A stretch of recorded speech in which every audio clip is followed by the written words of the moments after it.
ലോകം മുഴുവനും സന്തോഷം പകരുന്ന ഒന്നായിട്ടാണ് ഈശോയുടെ ജനനത്തെ മാലാഖ വിളിച്ചറിയിച്ചത്. എന്നാൽ എല്ലാവരും സന്തോഷിച്ചപ്പോഴും അസ്വസ്ഥത പ്രകടിപ്പിച്ച ഒരു വ്യക്തിയായിരുന്നു ഹെറോദേസ്.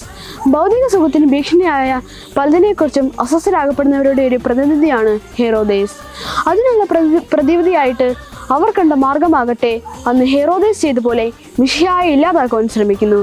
മിശിഹായുടെ തുടർച്ചയായ സഭയ്ക്ക് നേരെയും ക്രൈസ്തവർക്ക് നേരെയും നിരന്തരം ആക്രമണങ്ങൾ ആയുധം കൊണ്ടും അധരം കൊണ്ടും നടത്തുമ്പോൾ വീണ്ടും ഈ അഭിനവ ഹെറോദേസുമാർ ജനിക്കുകയാണ്. അത് നമ്മെ ക്രിസ്മസിന്റെ സന്തോഷം അനുഭവിക്കുന്നതിന് തടസ്സം നിൽക്കുന്ന അവസ്ഥയാണ്. തിരിച്ചറിയും ഉള്ളിലെ നന്മകൾക്കെതിരെയുള്ള സ്വരങ്ങളെ, ഒപ്പം മാറ്റി നിർത്തും നന്മയ്ക്ക് നേരെ മുഖം പൊത്തുന്ന ഇന്നിന്റെ കാപട്യങ്ങളെയും അധാർമികതകളെയും. നമുക്ക് ധ്യാന വിഷയമാക്കാം. ഇത് കേട്ട് ഹെറോദേസ് രാജാവ് അസ്വസ്ഥനായി. അവനോടൊപ്പം ജെറുസലേം മുഴുവനും.